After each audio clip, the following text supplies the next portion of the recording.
శ్రీమాత్రే నమః. అందరికీ శుభోదయం అండి. అందరూ ఏం చేస్తున్నారు?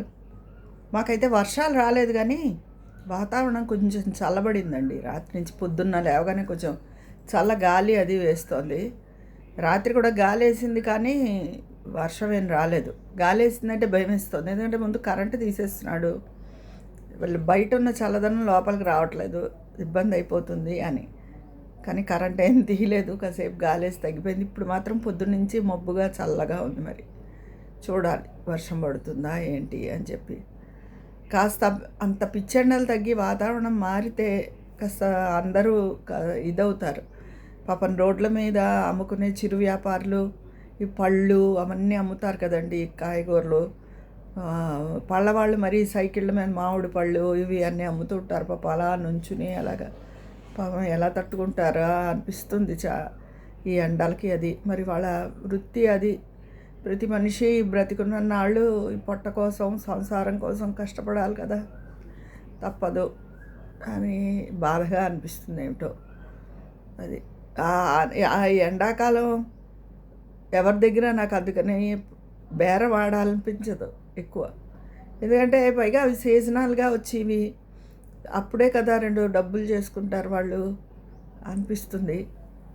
ఏదో నాతో వచ్చినంతలో అంత బేరం ఆడకుండా ఏదో చేస్తూ ఉంటాను, ఇస్తూ ఉంటాను వాళ్ళకి.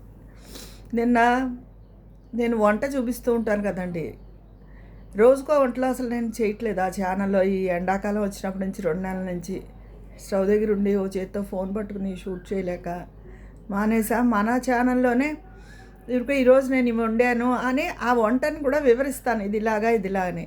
కొంతమంది మేము చేసాం అలాగా బాగుంది అని నాకు చెప్తూ ఉంటారు, మెసేజ్ పెడతారు, బాగున్నాయి అంటూ ఉంటారు. అయితే నేను ఎవరో ఉషా ఆకెళ్ళట ఏమొస్తుంది నువ్వు ఏకవచన సంబోధన.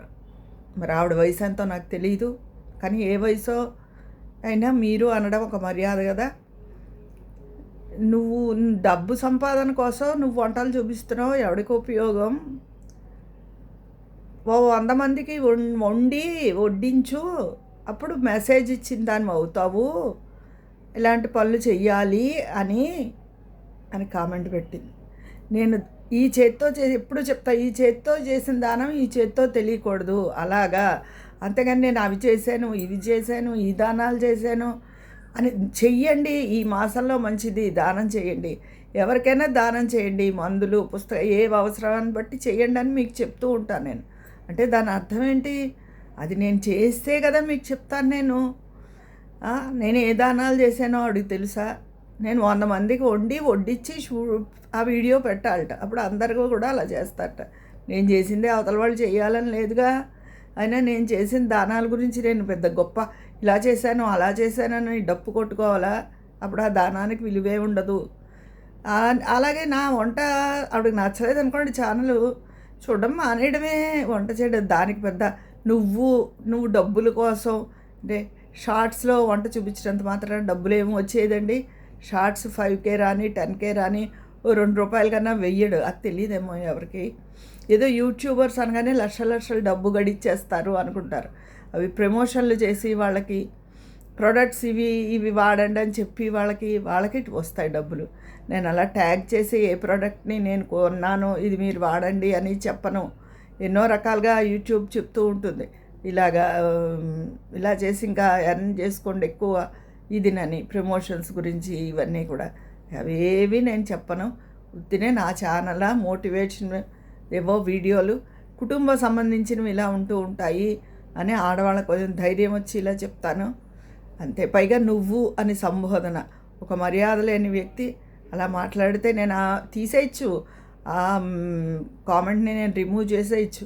కానీ అన్నీ నన్ను మెచ్చుకున్నవే ఎందుకు, ఒకటి అలాంటివి కూడా ఉంచితే మంచిది.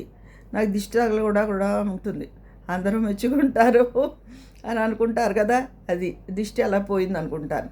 రిప్లై కూడా ఇచ్చాను నేను. అది మంచి. మా ఇంట్లో అయితే అసలు నేను ఇంకా ఇదివరకు రిక్షా అబ్బాయి నువ్వు అని అంటాను, రిక్షా అబ్బాయి వాళ్ళని. మా వారైతే రిక్షా వాళ్ళని ఎవరినైనా మీరు ఏమ్మా అంటారు, లేకపోతే ఎవరినైనా సరే మీరు. హోటల్కి వెళ్తే సర్వర్ దగ్గర నుంచి ప్రతి వాళ్ళని మీరు అనే సంబోధిస్తారు ఆయన. మా ఇంట్లో మా పిల్లలు మేము అందరూ కూడా ఎవరిని అసలు నువ్వు అని మాట్లాడం మేము, మీరు అనే సంబోధిస్తాము. ఎవరైనా సరే వాళ్ళని మీరు అనే అంటావు. అలాంటిది మంచి మర్యాద లేకుండా నువ్వు డబ్బు సంపాదనకి వంట వీడియో పెడుతున్నావు అంటే, పోనీ నేను డబ్బు సంపాదనకే పెట్టాను, ఈవిడికి ఎందుకు బాధ? కావాలంటే ఆవిడ కూడా పెట్టుకోమనండి, ఛానల్ పెట్టుకుని ఆవిడ కూడా వంట చూపించుకోమనండి. అది ఎదుటి వాళ్ళని క్రిటిసైజ్ చేసేయడం, విమర్శించడం ఏదో గొప్ప అనుకుంటారు. పోనీ విమర్శించవచ్చు, ఏదైనా చెప్పిన టాపిక్లో ఇలా ఇది మీరు ఇలా చెప్పారు, అలా కరెక్ట్ కాదు ఇలాగా. అంతేగాని నువ్వు డబ్బులు వస్తాయని వంట చూపిస్తున్నావు, ఎవరికి ఉపయోగం అంటే, నాకు నచ్చిన వాళ్ళు చూసి వాళ్ళు నా ఛానల్ చూస్తారు ఇష్టపడి, చూడని వాళ్ళు చూడరు, ఎవరికెందుకు బాధ? తర్వాత ఎప్పుడు మీరు కూడానండి, ఉషా కేళ్ళ గారు ఏదైనా దానం చేస్తే డప్పు కొట్టుకోకండి. ఎప్పుడు దానం ఎవరికి తెలియకుండా ఇచ్చేదే దానం. అదే నేను అన్ని ఇచ్చాను, నేను అలా చేశాను అని చూపించుకుని వీడియోలు చేసి, అదే షో ఆఫ్ కోసం కాదు దానం అనేది. మనస్ఫూర్తిగా అవతల వాళ్ళ కష్టాన్ని గుర్తించి ఇచ్చేది దానం. అర్థమైందా? ఓకే, మరి ఇంకేంటండి సంగతులు? ఇది ఇవాళ అదొక ఇది అయిపోయింది. అయితే నిన్న మొన్న అది నాయనమ్మలు అమ్మమ్మల ప్రేమల గురించి చెప్పాను కదా. అలా చిన్నపిల్లలకి వాళ్ళకి ఎప్పుడు ఎవరు నూరిపోయకూడదండి. ఒకవేళ అవతల వాళ్ళ ప్రేమ కొంచెం తక్కువ అని అనిపించినా కూడా పెద్దవాళ్ళు అలా చెప్పకూడదు. అది చాలా తప్పు విషయం. అందరికీ ప్రేమ ఉంటుంది. ఒక్కొక్కళ్ళ ప్రేమ ఎక్కువ బహిర్గతం అవుతుంది, కొంతమంది బహిర్గతం అవ్వకపోవచ్చు. కొంతమందికి కొడుకు పిల్లలంటేనే పిచ్చి ఎక్కువ ఉంటుంది, కొంతమంది కూతురు పిల్లలంటే పిచ్చి ఎక్కువ ఉంటుంది. అది మనం ఏది అని సరిగ్గా జడ్జి చెయ్యలేము. కానీ నాయనమ్మలకు ప్రేమ ఉండదు అన్నది అవాస్తవం.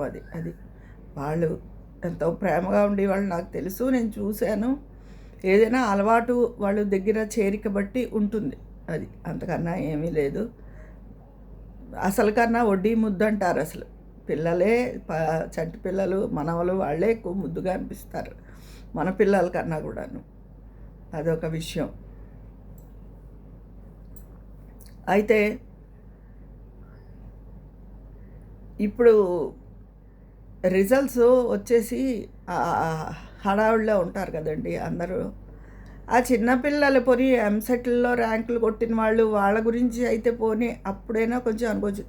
చిన్నపిల్లలలో కాస్త కాన్వెంట్ చదువుల పిల్లల్లో కాస్త ఎక్కువ మార్కులు వచ్చిన వాళ్ళని చూసి ఇంకోళ్ళు కుళ్ళిపోతున్నారు.